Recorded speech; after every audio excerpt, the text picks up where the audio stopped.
Doy gracias a Dios por ver a mi papá, por ver a mi hermano Ariel, por ver a mi hermana Cintia, a Gaby. Creo que si Dios le permite a mi madre ver desde los cielos, creo que ella estaría contenta. ¿Amén?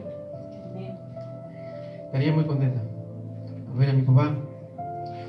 Siempre fue el anhelo de ella en sus oraciones, que todos nosotros, sus hijos, estemos en los caminos del Señor. Así que sin duda hay una alegría en el corazón de ella si puede ver desde allá a su familia. Amén. Amén. Gloria a Dios por eso. Pensaba, no sé si ustedes están orando por Venezuela. Mientras estaba en mi pieza orando por Venezuela, decía: Señor, ¿qué oración puedo hacer por ellos? Porque uno puede orar para que Dios consuele el corazón de la gente, ¿verdad? Pero ¿cómo estará el corazón de esa gente? ¿Estarán contentas con Dios? Eso quiere decir que consolación no van a recibir de Dios, porque muchos sin duda están ofendidos con Dios. Entonces dice: Señor, ¿cómo oro? ¿Qué te pido, Dios mío, por Venezuela? Señor, ayúdame a entender por qué vino también eso. Porque es bueno entender, ¿verdad? ¿Por qué pasan esas cosas? Son catástrofes que escapan a la mano humana. Si bien es cierto que se pueden evitar cosas, esos edificios que cayeron no son antisísmicos. Y salen, ¿verdad?, ahora noticias donde el dinero que había para esos edificios, para prepararlos para que sean antisísmicos, se lo robaron, como pasa en todo gobierno, ¿verdad? Que hay corrupción y pasan estas cosas. Entonces, Señor, ¿qué oro? Muchos hacen responsable a Dios de esto, pero déjeme decirle que las consecuencias y de las cosas que pasan no es culpable Dios, sino el hombre, ¿verdad? La tierra fue maldita por causa del hombre y no por causa de Dios. La Biblia nos habla que después del arrebatamiento de la iglesia vendrán juicios tremendos como jamás se ha vivido en esta tierra, desde que hubo gente. Jesús lo dijo. Jesús es el camino, la verdad y la vida. Él no va a mentir. Entonces, hay una gran responsabilidad en el hombre por las cosas que pasan en un país. Ya sea por una crisis económica, como estamos viviendo en Argentina, o por una catástrofe, como están viviendo en Venezuela, o por una guerra allí en Medio Oriente, o esa guerra que está en Rusia y Ucrania. Hay consecuencias, pero son culpa del hombre, no siempre de Dios. Sí, pero Dios debería evitarlo, ¿verdad? Porque Dios es amor. Sí, pero también dice la Biblia que Dios es justo y que le ha dado libertad al hombre para escoger entre el bien y el mal. Y decía: Señor, ¿cómo oro? Y lo triste de todo es que hubo 2 terremotos y después hubo otro más. ¿Por qué Dios nos detiene eso? ¿Ah? Y pareciera que siempre hay algo que Dios me guía, ¿no? Decir, orar por la iglesia, porque la iglesia también en Venezuela está mal. Pastor, es que es así. No hay poder en la oración de la iglesia, porque la iglesia no está bien a nivel mundial. Ese es el gran problema, hermano. Entonces yo decía: Señor, entonces voy a orar diferente. Voy a orar para que la iglesia se vuelva a Dios y entienda que no están haciendo bien las cosas. Que Dios no está contento. ¿Pero con quién? ¿Con toda la nación de Venezuela? Sí, son pecadores y aquellos que no están con Dios, está bien. Pero la iglesia es el máximo responsable, ¿no? Y cuando la iglesia no está bien, no hay un Dios contento, no hay un Dios que proteja. Siempre doy un ejemplo que pasó en Estados Unidos, que pasa todavía en Estados Unidos, cuando le hacen una entrevista a una cristiana, a una periodista, y esta periodista enojada, ¿no? Porque había entrado alguien a una escuela y mató muchos maestros y chicos, y ella, la periodista que no es cristiana, dijo: ustedes los cristianos dicen que Dios es amor, ¿y dónde está su Dios? ¿Por qué no protegió a esos niños? Qué pregunta, ¿verdad? Y esta cristiana sabiamente preparada dijo: lo que pasa que este país siempre fue un país cristiano.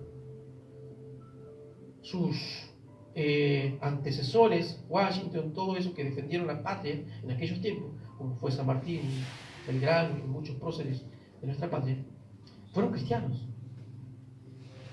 Lo que pasa, dice, que han corrido a Dios de las escuelas. Ya en las escuelas no se ora, ya en las escuelas no se lee la Biblia como se hacía antes. Ese es el gran problema. ¿Cómo Dios puede proteger un lugar que ya no lo quiere? Esas escuelas de Estados Unidos, muchos años atrás, no comenzaban las clases cuando empezaba la mañana o a la tarde, depende del horario, sin oración, sin leer la Biblia. Ya eso ya dejó de existir en mucho. Donald Trump está tratando de que esto vuelva a ser lo de antes. Pero ¿es eso? ¿Cómo Dios puede proteger un lugar donde es rechazado?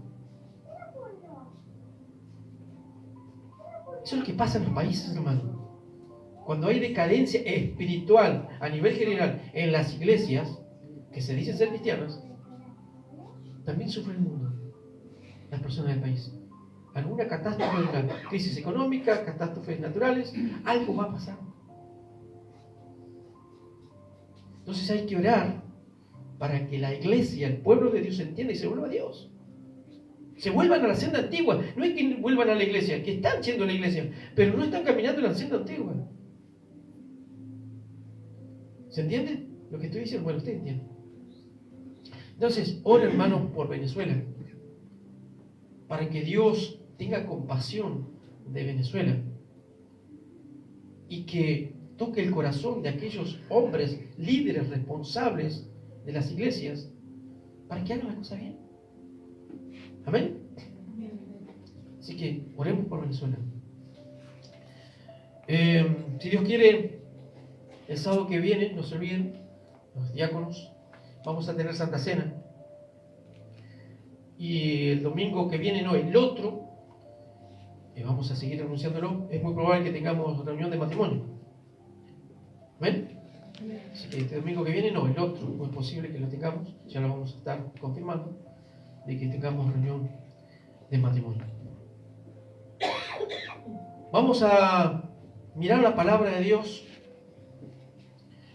Quería hablar acerca del Sermón del Monte.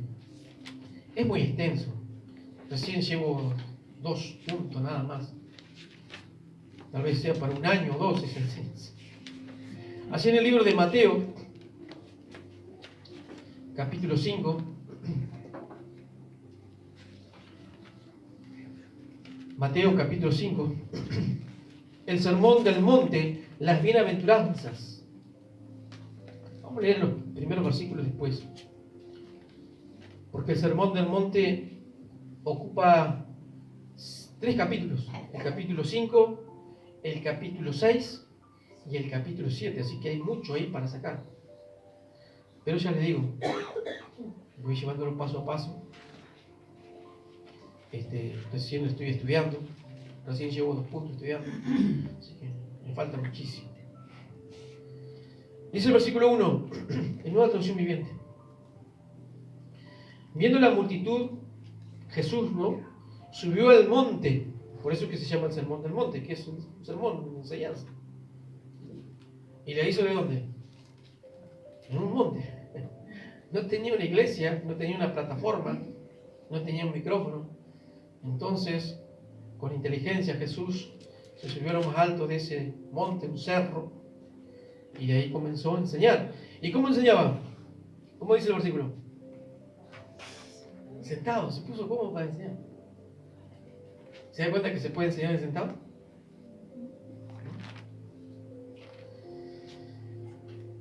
Y vinieron a él sus discípulos, y abriendo su boca, les enseñaba. Sin duda que hablaba fuerte Jesús, porque había mucha gente que lo seguía, había miles de personas. Así que tenía que hablar bastante fuerte, porque no tenía micrófono. Y aquí vemos una particularidad de Jesús, que Él no solo predicaba, que Él no salía a pedir plata. Él dice que enseñaba. ¿Qué necesita la gente de hoy día? ¿Las iglesias?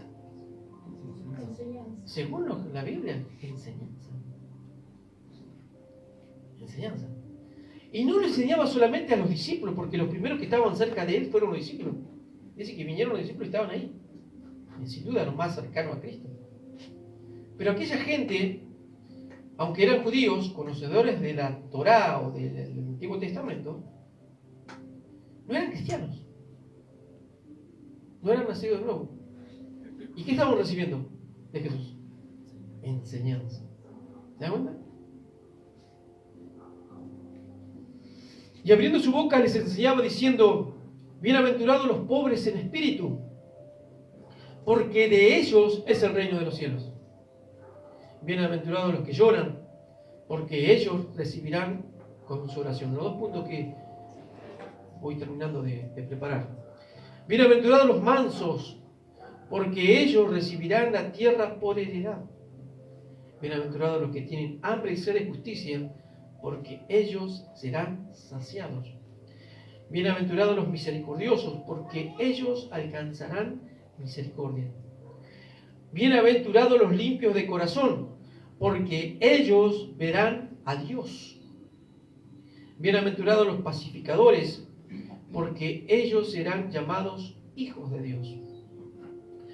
Bienaventurados los que padecen persecución por causa de la justicia, porque de ellos es el reino de los cielos.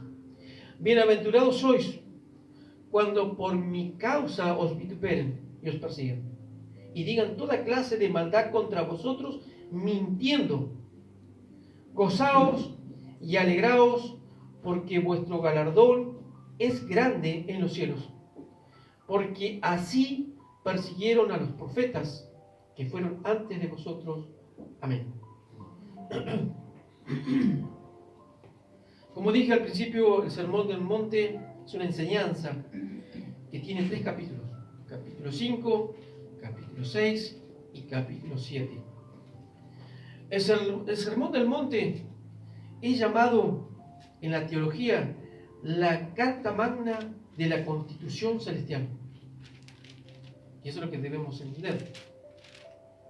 Es como la constitución de un país, como nuestro querido país Argentina, que tiene una constitución. En él se encuentran las normas y leyes que un verdadero hijo de Dios debe vivir para agradar a su rey. Ustedes saben que nosotros tenemos un rey, no tenemos un presidente. Un rey y un presidente es medio parecido, pero no igual. Principalmente las monarquías, los reyes de antes, ellos dictaban sus propias leyes, excepto por Roma en la antigüedad, que tenía senadores que sí ayudaban al emperador a dictar leyes. A veces el emperador por decreto tenía más autoridad que los senadores, pero había senadores. Pero había monarcas, reyes, que la palabra de ellos era ley, y punto, y se terminaba. Hoy día en los países la mayoría tienen un congreso con diputados y senadores. Así que el presidente no puede dictar cualquier decreto, porque si no le agrada a los senadores y a los diputados, y principalmente son de la oposición, se van a oponer. Y le van a dictar una ley, van a buscar un referendo para ir en contra de ese decreto. Pero nuestro Rey, Jesucristo, Él dicta las leyes que no pueden ser contradecidas por un congreso. No puede haber reformas. ¿Se entiende? Y eso es lo que nosotros debemos conocer, entender y vivir para agradar a ese Rey, porque Él las estableció. Por ejemplo, usted sabe que en nuestros gobiernos hoy día se hacen diferentes referendos para reformar la Constitución, y ha habido reformas. Reforma laboral, reformas del RIGI, para traer inversiones a nuestro querido país. Pero siempre hay una oposición de un lado y del otro. para que esa reforma salga a flote. En lo personal, cuando se refiere a la reforma laboral, para mí no ha sido correcta, no me gusta, porque va en contra de lo que es un empleado en blanco, por decir algo, porque va con el tema. Por ejemplo, la reforma laboral, los que estamos en blanco, de ahora en adelante, el empresario, vamos a suponer, mañana dice, bueno, vengan mañana, van a trabajar 3 horas. Pero son 8 horas. Sí, van a trabajar 3 horas porque no tengo más trabajo. Pero al otro día van a trabajar las 8 horas más las 5 horas que faltan. No podemos ir. No, porque las cosas no son así, le podemos decir. Pero va a decir, no, ahora la reforma laboral dice que yo puedo decidir cuándo completar eso. Y usted tiene que trabajar. No podemos quedar. También hay reforma laboral. Las vacaciones no las podemos tomar cuando nosotros se nos antoja, sino cuando el empresario quiere. Bueno, todas estas cosas, ¿verdad? Son una reforma laboral, una reforma en la Constitución de nuestro país. Pero en la ley de Dios no puede haber reforma, no puede haber referéndum. ¿Y a qué voy con todo esto? Hoy día, hermano, en muchas iglesias, yo les cuento algo que yo vi, un video, donde líderes religiosos desde las iglesias protestantes decían que la Biblia tiene que tener alguna reforma. Hay que actualizarla o contextualizarla. Lo que está queriendo decir que hay que reformar la Biblia, porque todos los conceptos bíblicos que son de Dios, que es palabra de Dios, inspirada por el Espíritu Santo, ya no nos sirven. Y aunque todavía no han sacado una Biblia reformada, la Constitución de Dios, sin embargo la reforma ya está en la iglesia. La única Biblia reformada es la de los testigos de Jehová. Ellos sí que la han reformado y han hecho lo que ellos han querido. Pero esta Biblia de los protestantes no. Sin embargo, vuelvo a repetir, aunque la Biblia todavía no haya sido reformada y no hayan presentado una Biblia nueva,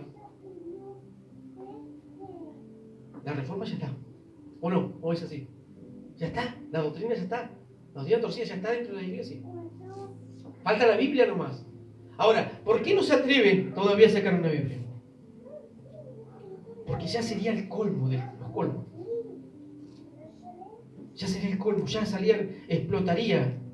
Muchos líderes saldrían en las redes sociales a dar con todo, ¿verdad? Porque ya sería el colmo de los colmos. Sin embargo, como Satanás es muy astuto y sabe que eso puede ser muy dañoso para lo que él viene planeando, no ha permitido que salga la Biblia. Pero la doctrina ya está. ¿Se dan cuenta cómo es el asunto? Entonces, no puede haber reforma en la Constitución Celestial. No se puede.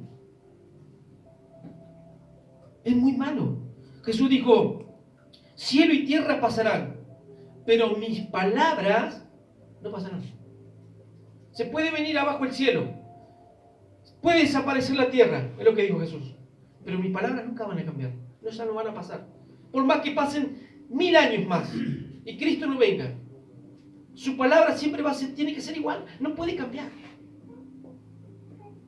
Sí, pero los hombres la cambian, pastor. Sí, los hombres se atreven a hacer eso. Y un día tendrán que darle cuenta a Dios. Pero su palabra no puede cambiar. No puede ser reformada por los hombres. Dios la estableció. Salió del corazón y de la mente de Dios. No puede haber reforma. Isaías 48 dice, séquese la hierba, marchítese la flor, mas la palabra de nuestro Dios permanece para siempre. La palabra de Dios es eterna. Nos gobernará después que cielo y tierra pasen, como dice la Biblia. La palabra de Dios. Seguiremos guardando los mandamientos de Dios por la eternidad. Los seres humanos transformados en un cuerpo de gloria, como los santos ángeles que están en el cielo sirviendo a Dios. No crea que en el cielo, hermano, no se hace la voluntad de Dios. Jesucristo en la oración del Padre Nuestro nos dijo así. Padre nuestro que estás en los cielos, santificado sea tu nombre. Venga a nosotros tu reino. Hágase tu voluntad, así como se hace en el cielo, también se haga aquí en la tierra. ¿Guardan o no guardan los mandamientos de los ángeles? ¿Y los que han partido a la eternidad? También. Jamás los hijos de Dios vamos a vivir sin la ley de Dios. Jamás. Para siempre, por la eternidad.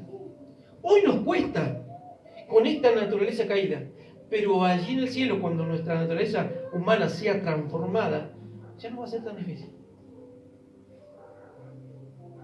Así que tranquilo, que aunque tengamos que guardar la palabra de Dios por la eternidad, no va a ser tan complicado. Hoy es la gran lucha, hoy serán las grandes batallas en nosotros y en nuestro interior. El campo de batalla, según los pastores, los teólogos, es la mente. ¿O no es así? ¿Por qué? Porque nuestra naturaleza caída siempre nos quiere hacer ir en contra de la voluntad de Dios. No, hoy hay reunión y hace mucho frío.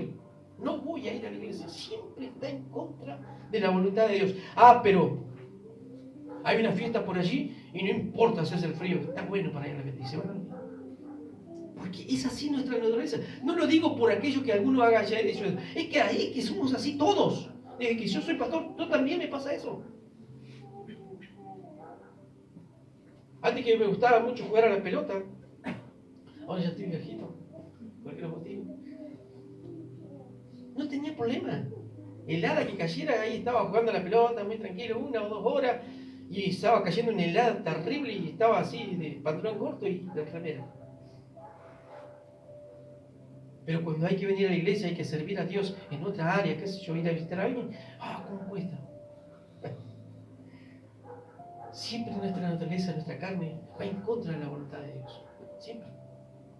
Pero tranquilo, hermano, es un día, se terminará. ¿Amén? ¿Cuántos creen en eso? Amén. Tenemos esa esperanza. Gloria a Dios. La palabra de Dios no puede ser reformada. Ni se le puede quitar, ni se le puede añadir. En el libro de Apocalipsis 22, 18 y 19 dice así. Vamos para allá. Antes de entrar al sermón.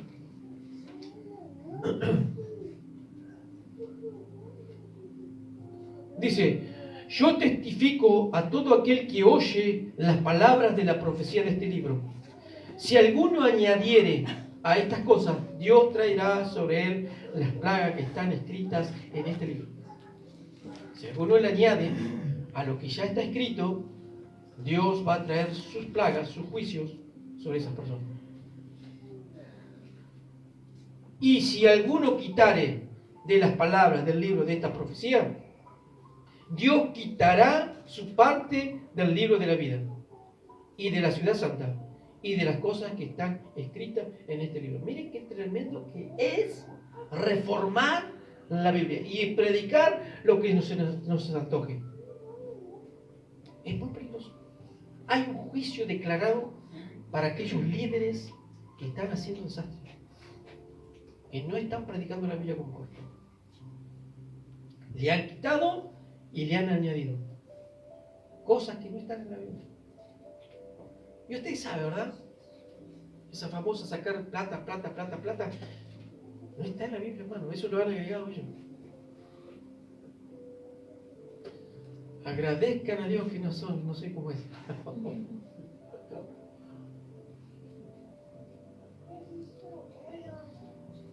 Hay tantos caraduras que dicen que la iglesia es como una empresa, que es un gran negocio. Qué tremendo. No saben que Dios está escuchando todo eso y un día tendrán que rendir cuenta de Dios. No le interesan las personas. Le interesan las personas por la plata que le puedan sacar, pero no para que se salven. Qué tremendo.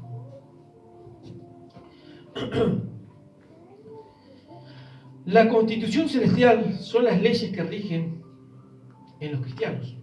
Cristo dijo: el que tiene mis mandamientos y los guarda, ese es el que me ama. Y el que me ama será amado por mi Padre, y yo le amaré y me manifestaré a él.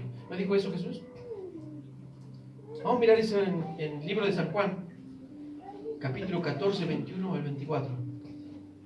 El libro de Juan.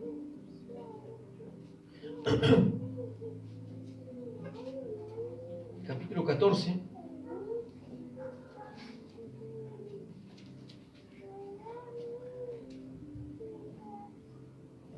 Dice, el que me obedece y hace lo que yo mando, el que me obedece y hace lo que yo mando, demuestra que me ama de verdad. O sea que amar a Dios no es solo tener un sentimiento.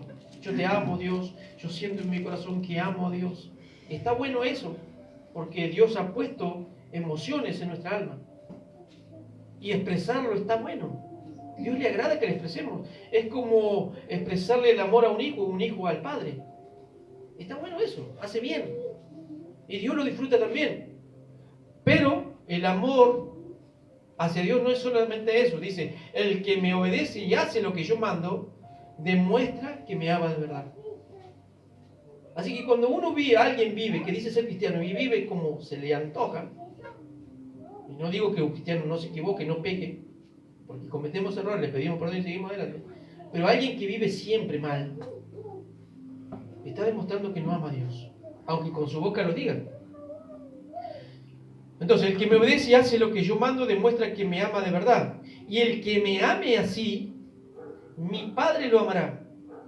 Y yo también lo amaré. Y le mostraré cómo soy en realidad. ¿Qué pasa cuando amamos a Dios, a Cristo? El Padre también nos ama.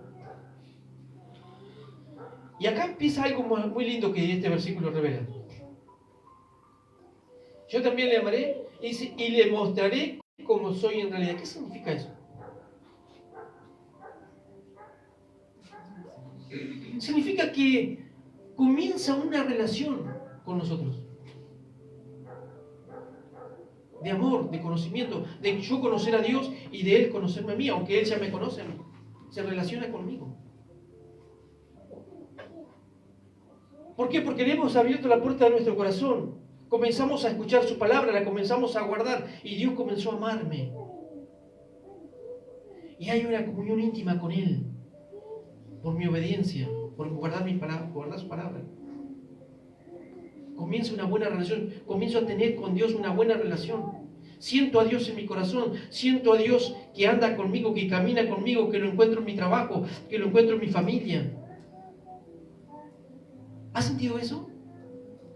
¿Ha vivido eso? Si no ha vivido, hermano, entonces no tiene una buena relación con Dios.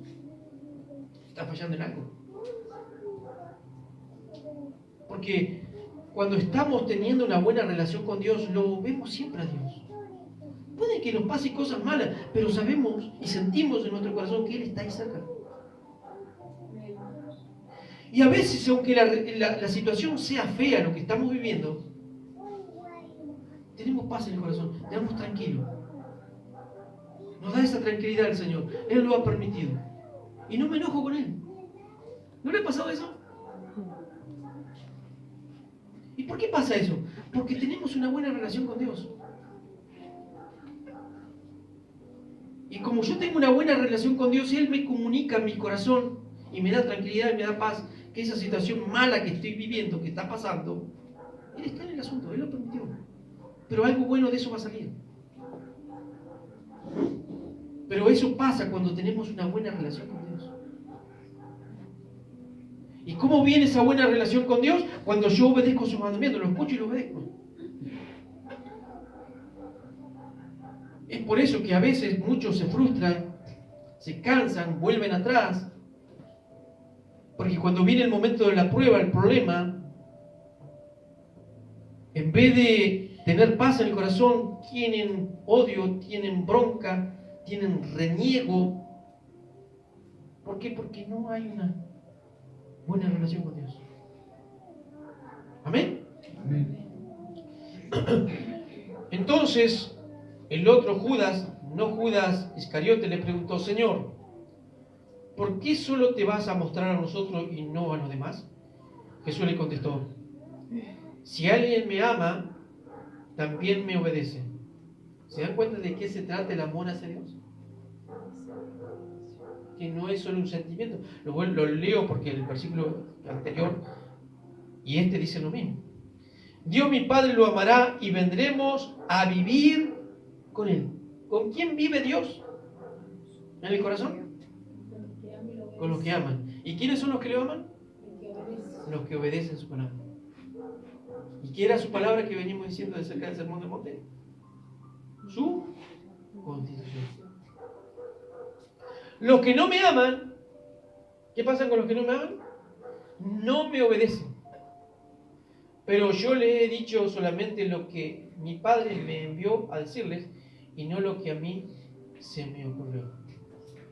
Entonces, dentro de las iglesias ha ido clases de personas, sean hombres, sean mujeres, son los que aman a Jesús, y los que aman a Jesús demuestran a través de la obediencia a la palabra que realmente lo aman a Cristo y tienen una buena relación. Pero también están los otros que no obedecen y no tienen una buena relación con Dios. Hay una fría relación con Él. Le suceden cosas como aquel otro que sí ama al Señor de la misma manera, pero hay una relación distinta. De reniego, de insulto, de volver atrás, de no entender la situación, de no tener paz en el corazón. Depende de qué relación yo tenga con Dios, voy a ser victorioso o no en esa situación que venga.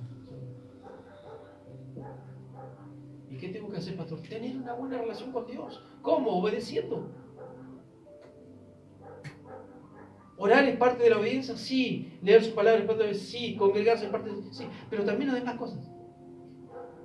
Servicio. Hermanos, si yo sirvo a Dios, debo hacerlo con amor. ¿Para quién? ¿Para Dios? Sí, pero también para los hermanos, porque de eso se trata el servicio a Dios. Servir a Dios es servir a nuestros hermanos. Jesús dijo, si alguno de ustedes quiere ser el mayor, debe ser servidor de sus hermanos. Oh. Se le terminó los humos, le bajaron los humos a los discípulos, que querían ser mayores, querían ser los mejores discípulos, ser mejores vistos, sentarse en el trono, al lado del trono de Cristo, en la eternidad.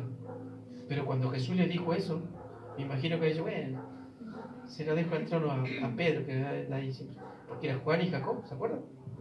Vino la madre y le dijo, Señor, quiero pedirte, tengo una petición para hacerte.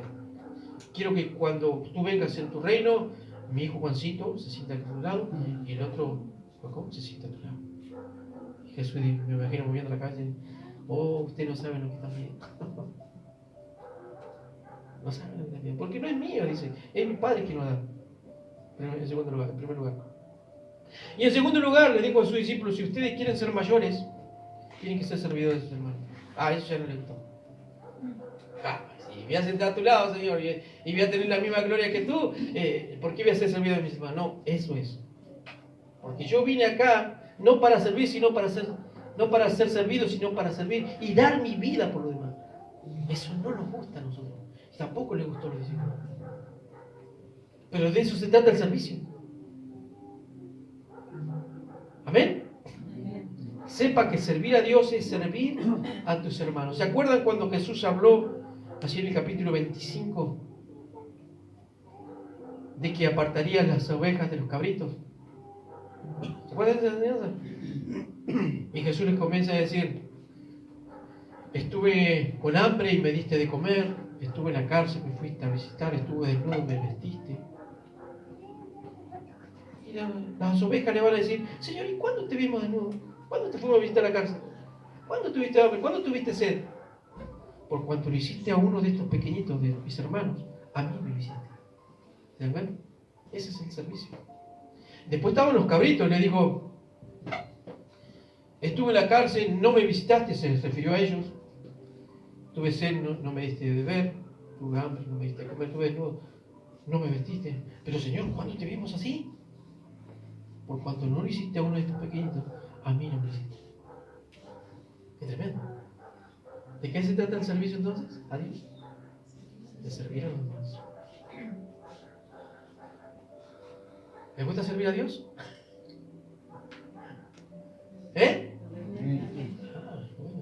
Bueno, sepa que es servir a los demás. Amén. Gloria al Señor.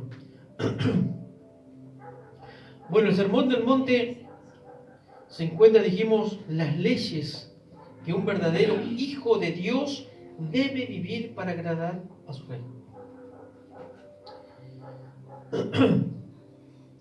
En el Sermón del Monte es una enseñanza para los creyentes Aún en el milenio se practicará y se enseñará la palabra de Dios. En el libro de Isaías, esta está en Reina Valera más clarito, capítulo 11, verso 9, vamos a ver qué acontece allí. El libro de Isaías 11, el futuro, hermano, estamos mirando hacia el futuro, la Biblia nos habla del futuro.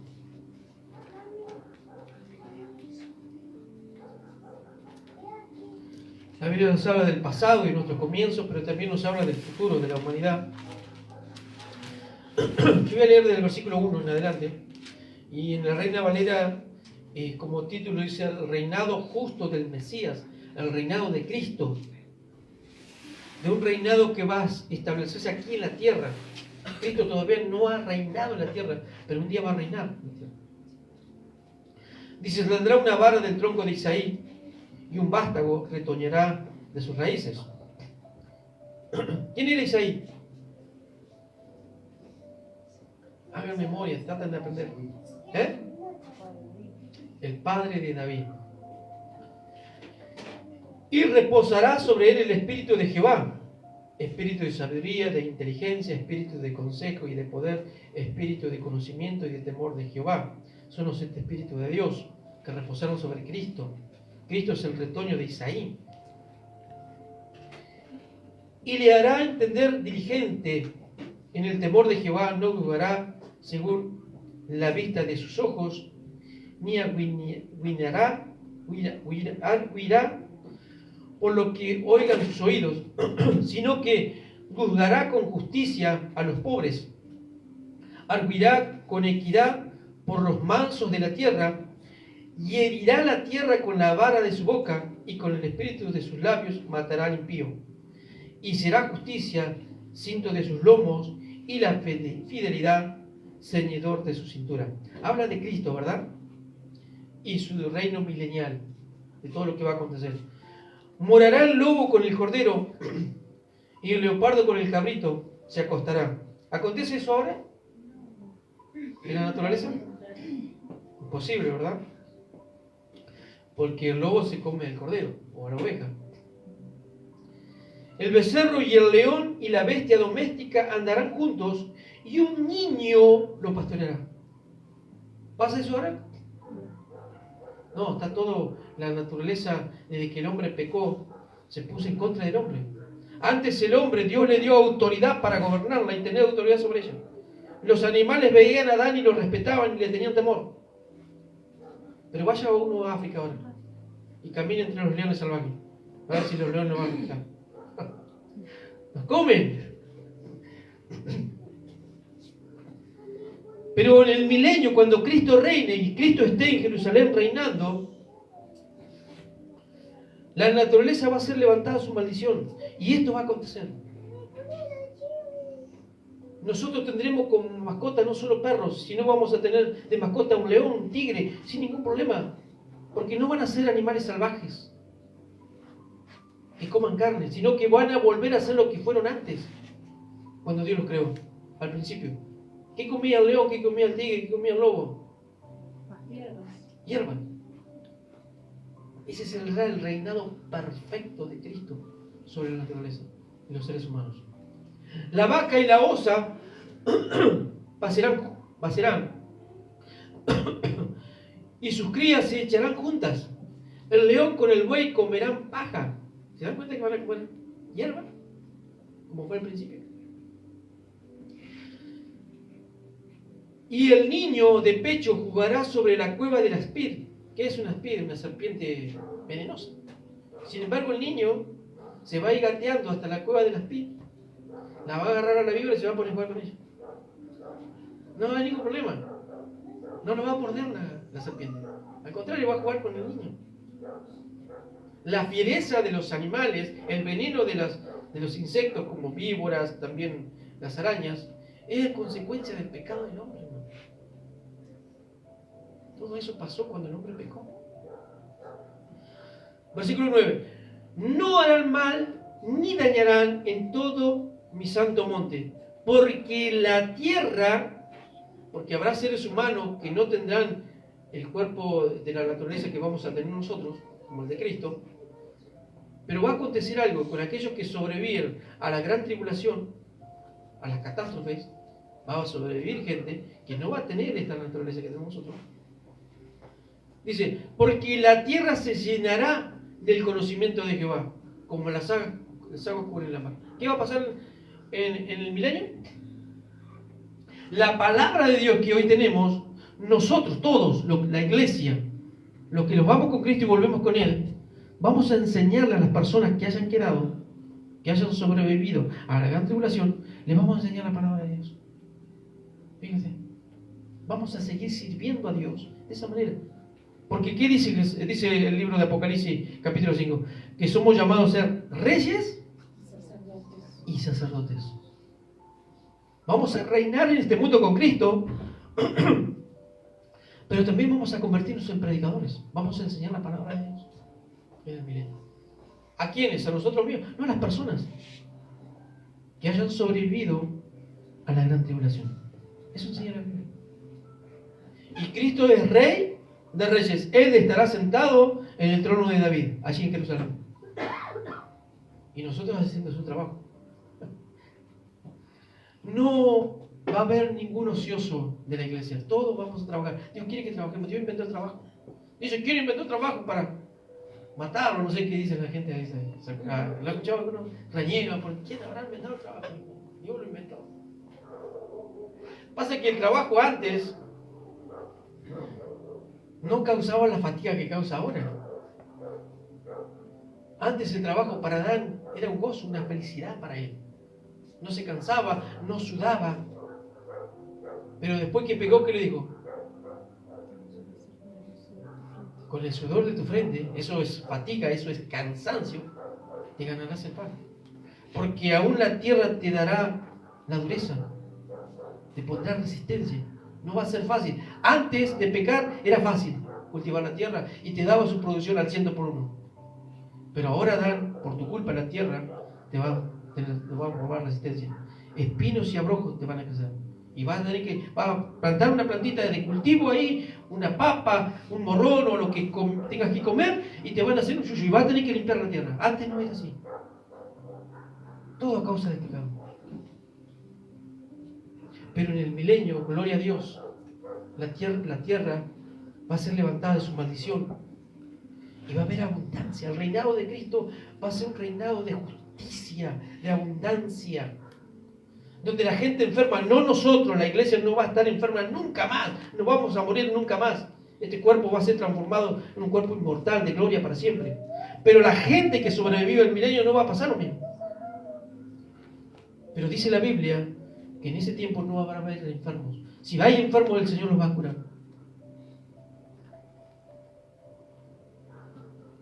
Podríamos decir, va a haber un presidente mundial, un emperador mundial, un rey.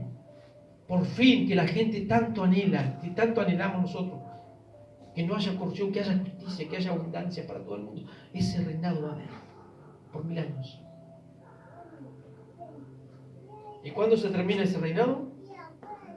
Cuando es soltado Satanás nuevamente y Dios lo suelta a propósito para probar al mundo. ¿Y qué hace el mundo? ¿No han leído ese versículo último de Apocalipsis? En vez de elegir a Cristo, que le ha hecho tanto bien, eligen al diablo. Porque Dios en el milenio aún seguirá sosteniendo el libre albedrío, como lo hizo en el principio. Y ahí se verá quiénes merecen estar con Cristo por la eternidad y quiénes no. Quiénes aman a Cristo de verdad y quiénes no aman a Cristo de verdad. Me fui del tema totalmente del sermón. Pero es la introducción que tenía acerca de este tema. Brevemente voy a tocar un poquito del Sermón del Monte.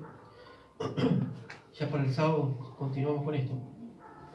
Vamos allí al libro de Mateo, que habíamos comenzado.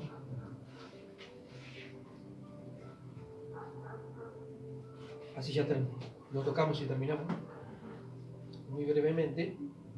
En el versículo 3 dice: bienaventurados los pobres en espíritu, porque de ellos es el reino de los cielos.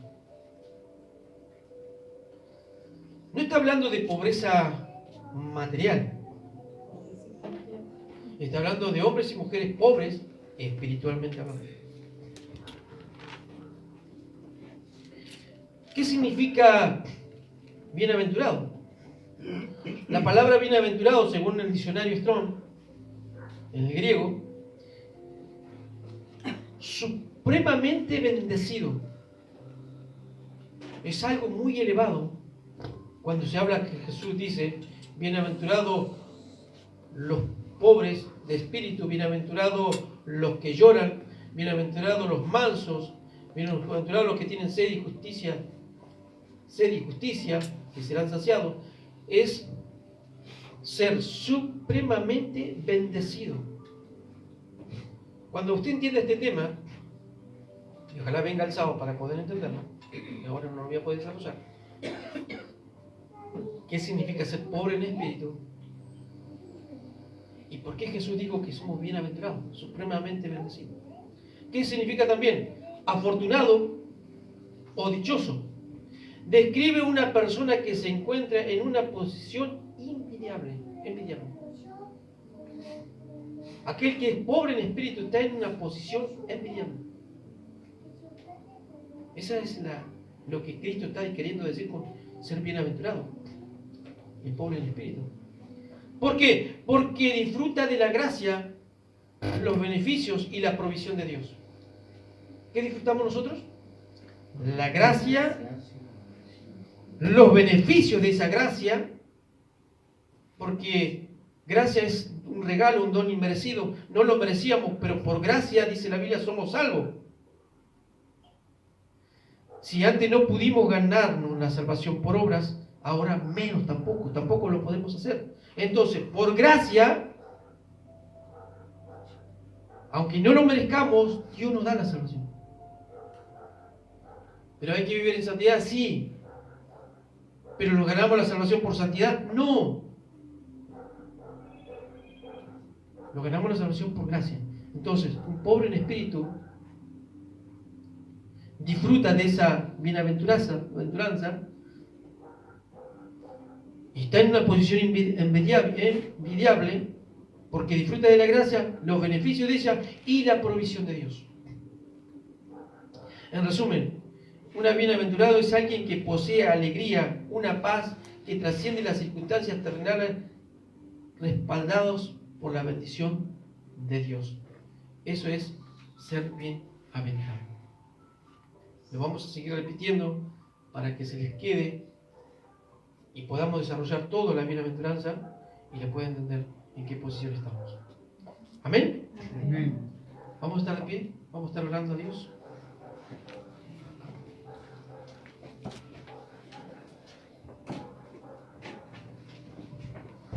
Gloria a Dios. Es lindo cuando conocemos la palabra de Dios. A mí me gusta mucho hablar del futuro, de lo que la Biblia habla. Es maravilloso, hermano. Cuando hablaba de Venezuela me acordaba a cuánto se le ha predicado y nunca pensaron que iba a venir una catástrofe así y se fueron a la eternidad sin Dios. Y hay otros que sin duda se fueron al cielo, porque la vida nuestra no está cuando nosotros decidimos irnos o no irnos, está en las manos de Dios. Entonces, es bueno escuchar la voz de Dios cuando Dios nos llama y prepararnos siempre. Amén. Vamos a estar orando. Padre bueno, en el nombre de Jesús, te damos gloria y honra, Señor, para siempre. Gracias, querido Dios, porque nos has permitido estar en este lugar. No solo para disfrutar, cantarte, Señor, que es tan lindo. Cuando nuestra mente, Señor, está puesta a quién estamos cantándole, quién está a nuestro alrededor, uno disfruta de eso, Señor. Pero también disfrutamos de tu palabra. Tu palabra es tan maravillosa. Nos habla del pasado. Nos habla del futuro glorioso que viviremos junto a ti, Señor. Cosas que jamás se nos ha cruzado por nuestra mente, que veremos en un futuro muy cercano. Futuro glorioso. Señor, será extraordinario el simplemente pensar que te veremos cara a cara, Jesús. Viéndote en tu esplendor, en tu gloria, en tu majestad. Será sorprendente, Señor, conocerte. Por eso, Padre, qué bueno que es conocer tu palabra. Señor, también tocamos ese punto de que aquel que obedece tu palabra es el que te ama. Ayúdanos a demostrarte que te amamos obedeciendo tu palabra. Nunca nos es fácil, Señor. Siempre fallamos, Dios mío. Pero como Pedro decía, tú sabes que te amamos, que queremos obedecerte. Danos fuerza, danos fortaleza. Nunca nos dejes. Nunca nos dejes pecar gravemente, que deshonre tu nombre. Ayúdanos. Ayúdanos en nuestras debilidades. Guárdanos, Señor, de aquellos pecados que son horribles, aquellos pecados capitales como el orgullo, Dios, que se apodere en nuestro corazón. Que siempre podamos rendirnos ante ti. Ayúdanos, Señor. Gracias, Dios amado, por la iglesia, por los hermanos que vinieron hoy. Yo te pido y los encomiendo en tus manos para que los guardes y para que también los bendigas. Estamos viviendo tiempos difíciles, Señor. Yo te pido que bendigas materialmente a aquel que no tenga trabajo. Tú le abras puertas de trabajo, Señor. Aquel que está enfermo, Señor, tú traigas sanidad a sus cuerpos. Aquel que no tenga paz en su corazón, trae paz a su corazón, Señor. Aquel que no tenga fe, Dios mío, trae fe a su corazón hacia ti. Aquel que no esté, Señor, feliz, trae felicidad en su corazón, porque tu palabra trae esperanza. En el nombre de Jesús, muchas gracias, mi Dios. Amén y amén.